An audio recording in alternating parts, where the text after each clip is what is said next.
Achtung, Achtung! Luftklare Meldung vom Divisionsgefechtsstand.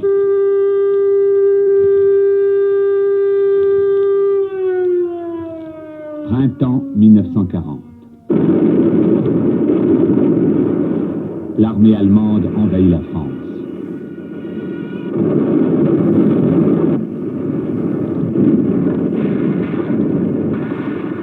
Constatant le désastre militaire, le maréchal Pétain s'adresse le 17 juin aux Français. C'est le cœur serré que je vous dis aujourd'hui qu'il faut cesser le combat. Je me suis adressé cette nuit à l'adversaire pour lui demander s'il est prêt à rechercher avec moi, entre soldats, après la lutte et dans l'honneur, les moyens de mettre un terme aux hostilités.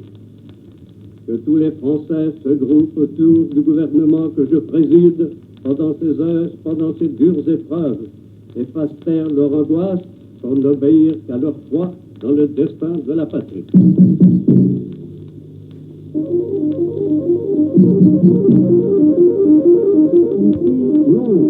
Mais de Londres, le 18 juin, un général presque inconnu lance « La flamme de la résistance française ne doit pas s'éteindre et ne s'éteindra pas ».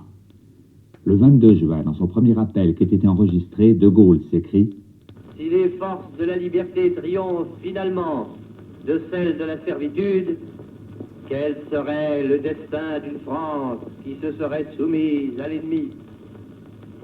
L'honneur, le bon sens, l'intérêt supérieur de la patrie commandent à tous les Français libres de continuer le combat là où ils seront et comme ils pourront. Il est par conséquent nécessaire de grouper partout où cela se peut une force française aussi grande que possible.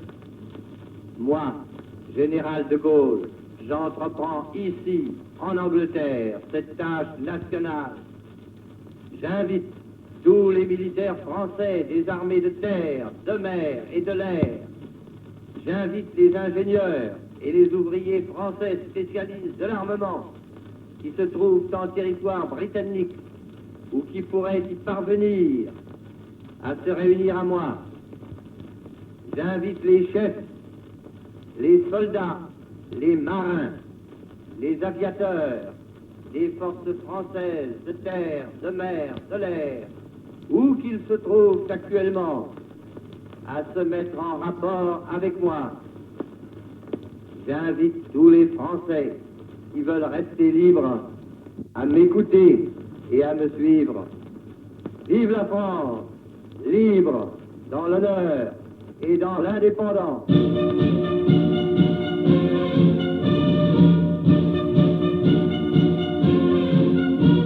Le maréchal Pétain a pris sur lui, en octobre 1940, de rencontrer à Montoire le chancelier Hitler.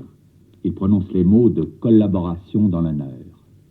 Celui qui a pris en main les destinées de la France a le devoir de créer l'atmosphère la plus favorable à la sauvegarde des intérêts du pays.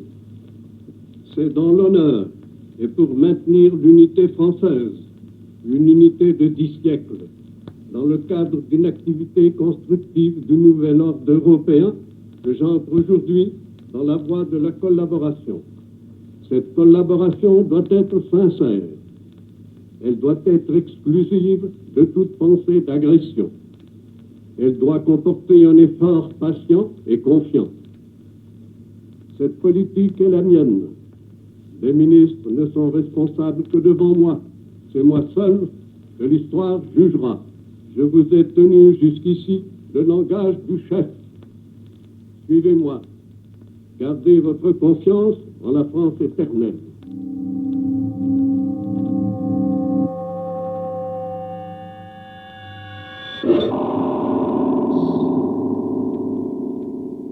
Dès le temps de Montoire, contre la collaboration, naissent des mouvements de résistance.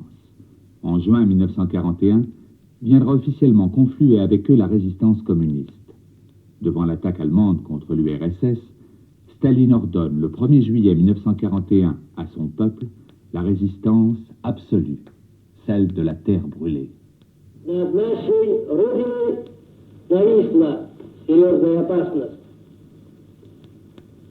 как могло случиться, немецко-фашистские войска в самом деле являются непобедимыми войсками, когда об этом трубят неустанно фашистские постные пропагандисты?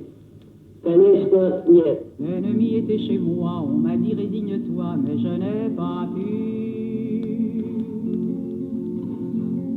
Et j'ai repris mon arme. Personne ne m'a demandé d'où je viens et où je vais, vous qui le savez. Et passez mon passage.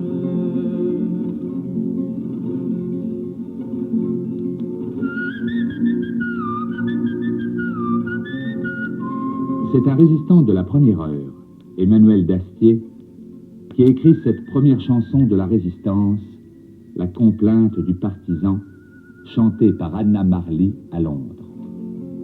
J'ai changé 100 fois de nom, j'ai perdu femme et enfant, mais j'ai tant d'amis. Et je la France entière. Hier encore nous étions 3, il ne reste plus que moi, et je tourne en rond. Dans la prison de frontières.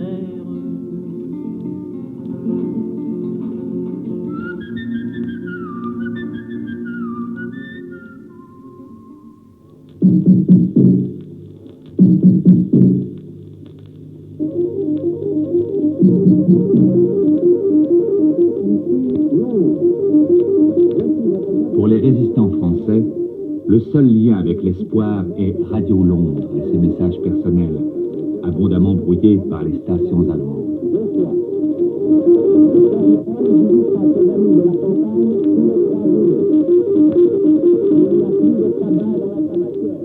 Avril 1942. Le maréchal Pétain a confié le pouvoir effectif à Pierre Laval, qui parle bientôt de la réconciliation franco-allemande. Je veux vous parler avec simplicité et avec une grande franchise. Nous vivons des moments difficiles. Nous aurons encore à subir des privations. Ce moment durera autant que durera la guerre et quelque temps après. Mais pour moi, chef du gouvernement, ce n'est pas cela qui est grave. Ce moment, nous le passerons dans la peine et dans la difficulté. Mais il y a un moment plus redoutable et pour moi plus angoissant, c'est celui où l'on fixera pour une longue durée le sort de la France. Notre génération ne peut pas se résigner à être une génération de vaincus. Nous avons eu tort en 1939 de faire la guerre. Nous avons eu tort en 1918, au lendemain de la victoire, de ne pas organiser une paix d'entente avec l'Allemagne. Aujourd'hui, nous devons essayer de le faire. Nous devons épuiser tous les moyens pour trouver la base d'une réconciliation définitive. Je ne me résous pas, pour ma part, à voir tous les 25 ou 30 ans la jeunesse de nos pays fauchée sur les champs de bataille. Pour qui et pourquoi?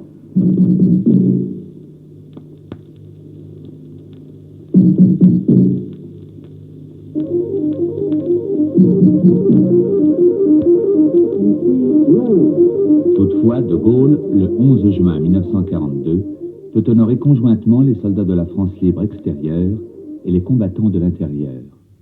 La nation a tressailli de fierté en apprenant ce qu'ont fait ses soldats à Biraken. Braves et purs enfants de France qui viennent d'écrire avec leur sang une de ses plus belles pages de gloire. La nation, écrasée, trahie, souffletée, se rassemble dans la volonté de vaincre, comme s'unissent ces combattants des champs de bataille, ces combattants de Saint-Nazaire, ces combattants des groupes d'action intérieure, comme se rejoignent les pensées suprêmes du soldat qui meurt en Libye, du marin foulé à bord du Surcouf, de l'ouvrier qu'on fusille à Paris, Oui, c'est par le combat, dans le combat, pour le combat, que se refait l'unité française.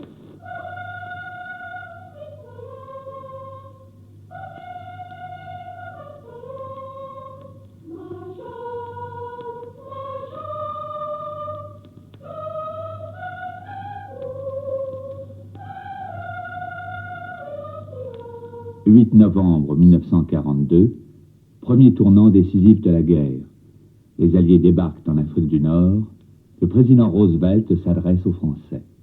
Mes amis qui souffrent jour et nuit sous le joug accablant des nazis, je vous parle comme celui qui en 1918 était en France. J'ai conservé toute ma vie une amitié profonde pour le peuple français. Il n'existe pas deux nations plus unies par les liens de l'histoire et de l'amitié mutuelle que le peuple de la France et des États-Unis d'Amérique. Nous arrivons parmi vous seulement pour écraser et pour anéantir vos ennemis. N'encombrez pas, je vous prie, ce grand dessein. Rendez-vous concours où vous pouvez, mes amis, et nous verrons revenir le jour glorieux quand la liberté et la paix régneront de nouveau dans le monde. Vive la France éternelle!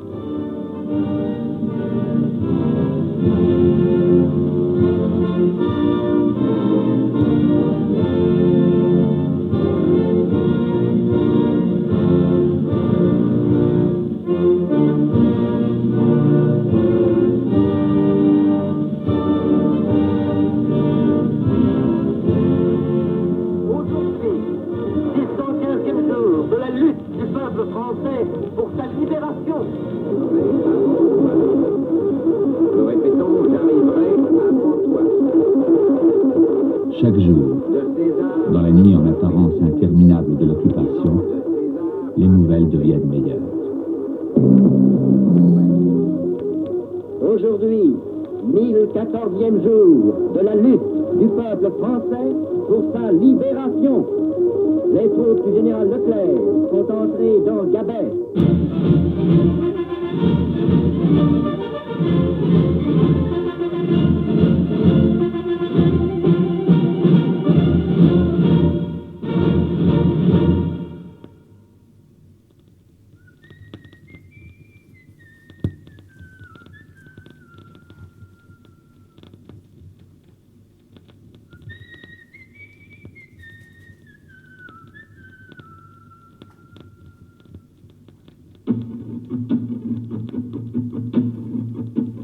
Ami, entends-tu le vol noir des corbeaux sur nos plaines?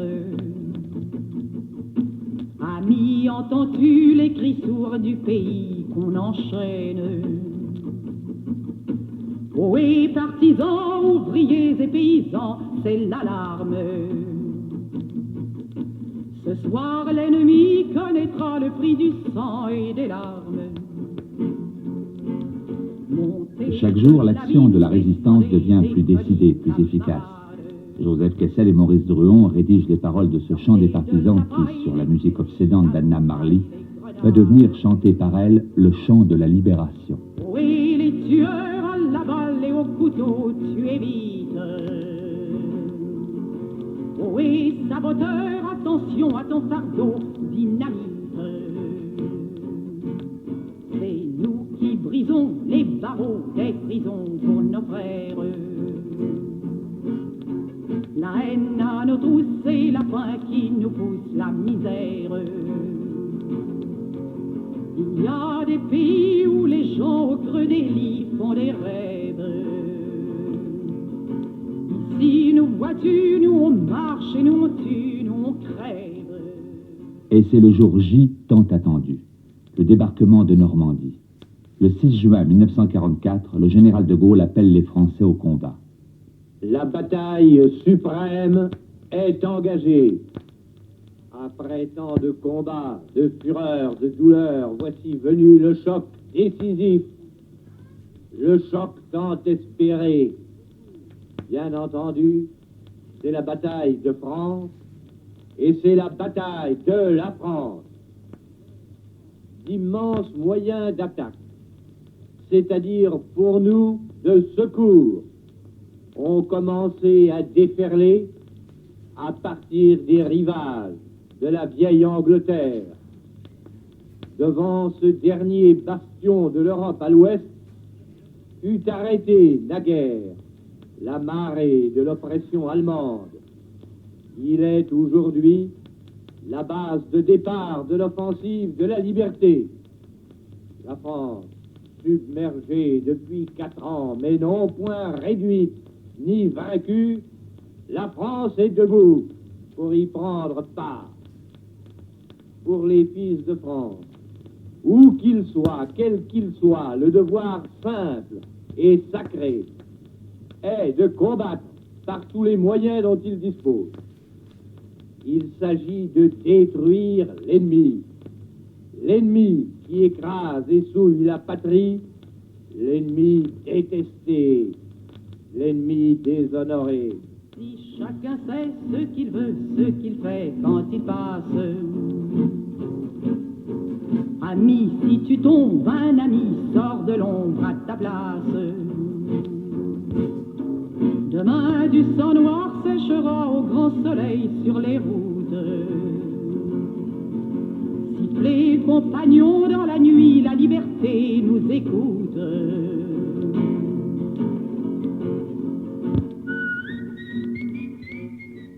Parallèlement au débarquement, la France se libère d'elle-même.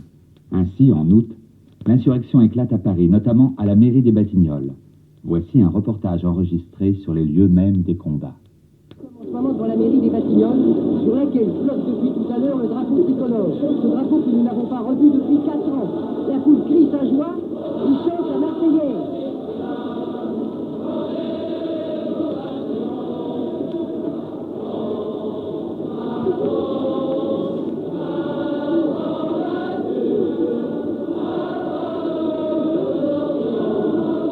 Depuis 2 jours, les Allemands évacuent Paris, par centaines. Leurs camions bondés de bagages, de meubles, de tous les pillages qu'ils ont pu emporter ont défilé dans nos rues.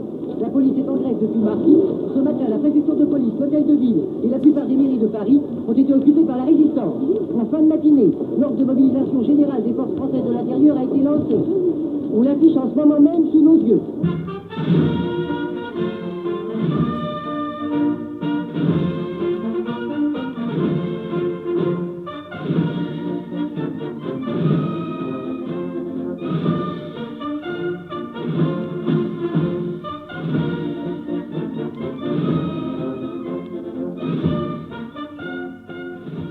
Des barricades surgissent un peu partout dans la capitale.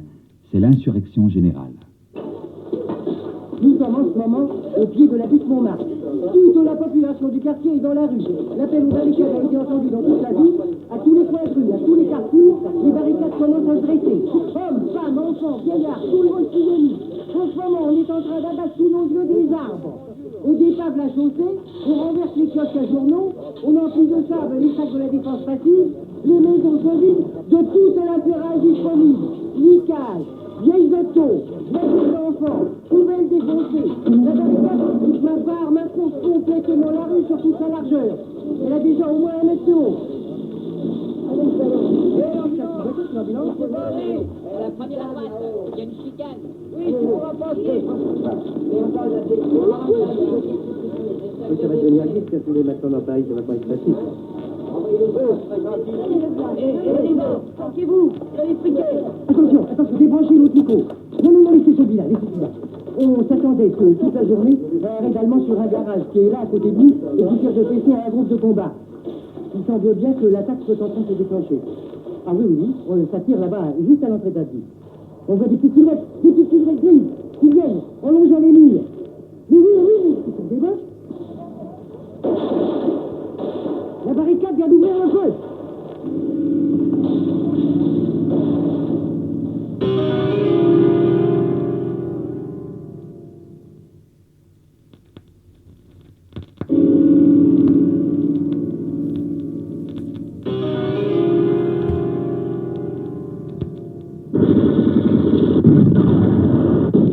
Les résistants attaquent à visage découvert les forces allemandes démontées à Paris.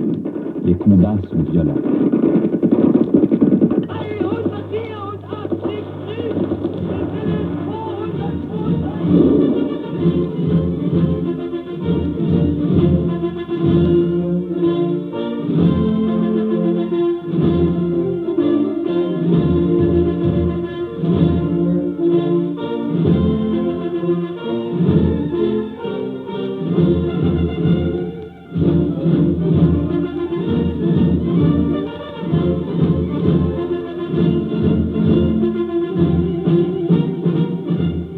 24 août 1944. Les premiers chars de la division Leclerc parviennent place de l'Étoile. Mais les Allemands sont toujours là. Là-bas, place de l'Étoile, viennent d'apparaître les 2 premiers chars alliés. Écoutez les acclamations, les gens courent et avec un synchronisme extraordinaire bien réglé. Au même instant, un immense drapeau tricolore est déployé du haut de l'Arc de Triomphe par les pompiers de Paris. C'est un moment d'enthousiasme indescriptible. Les gens se précipitent, entourent les chars qui descendent en longeant les maisons sur les pavés pour se mettre à l'abri du canon de la Concorde. Ils passent en ce moment juste devant le Fouquet. Ce sont des Français, oui, des marins. Oui, on les voit très bien. Une voiture de pompiers qui passe. Ils descendent vers nous, voilà le premier. Il y a écrit Champagne. Le second, il y a écrit Franche-Comté. Bravo la marine, bravo les gars.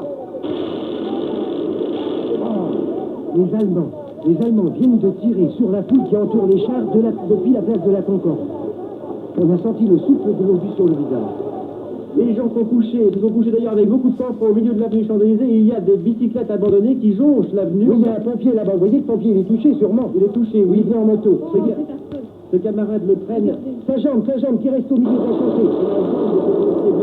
Ah oui, il continue à tirer. Ce camarade le prenne, il y a certainement des blessés et des morts. Il y a des morts. Regardez les brancardiers. Voilà les brancardiers là-bas, vous voyez le prêtre? Ils ont alors pas. Oui, ils agitent leur drapeau. Un prêtre dans la cité, elle est toute couverte de poussière, ils agitent le drapeau de la croix.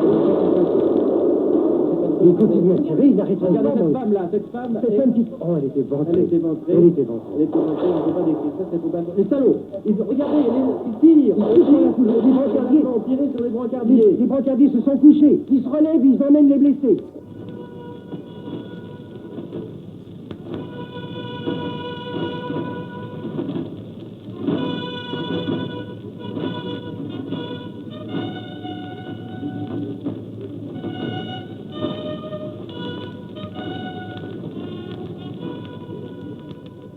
En dépit de la présence armée des Allemands, le général de Gaulle entre dans Paris. À l'hôtel de ville, devant les chefs de la résistance intérieure, il s'écrie « Paris brisé, Paris martyrisé, mais Paris libéré.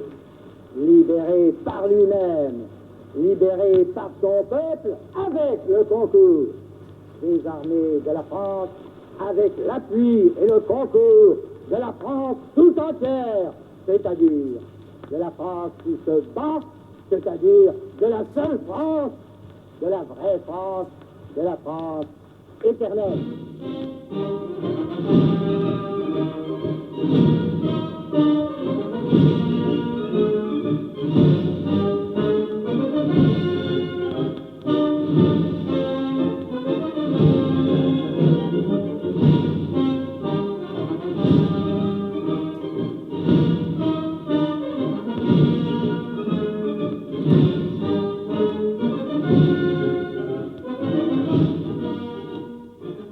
« 26 août 1944.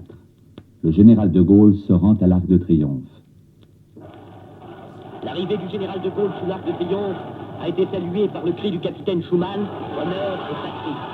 Et maintenant, avec ses compagnons de la première heure, le général Koenig, le général Zouin, les membres du gouvernement provisoire de la République, le général de Gaulle quitte l'Arc de Triomphe, descendent à pied les Champs-Élysées en une marche triomphale au mépris d'un danger qui fait peser sur la joie immense de tout Paris accouru, du monde menace des salopards.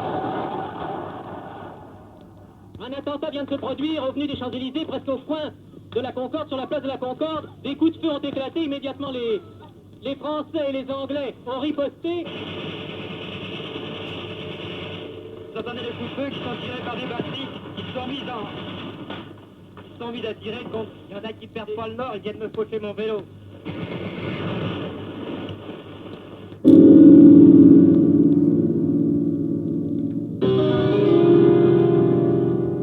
L'Allemagne nazie est envahie à son tour. La défaite est proche. Le 1er avril 1945, Hitler prononce son dernier discours. Zum Schutze der deutschen Interessen angesichts des Vorganges in Italien angeordnete Maßnahmen sind sehr harte.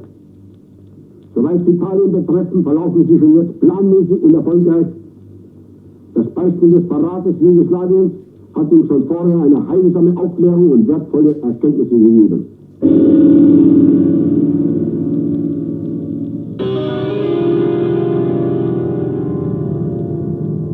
L'Allemagne capitule. Grâce à De Gaulle et à la résistance, la France est dans le camp des vainqueurs du nazisme. De Gaulle s'adresse aux Français. La guerre est gagnée. Voici la victoire. C'est la victoire des Nations Unies et c'est la victoire de la France. L'ennemi allemand vient de capituler devant les armées alliées de l'Ouest et de l'Est. Allons enfants de la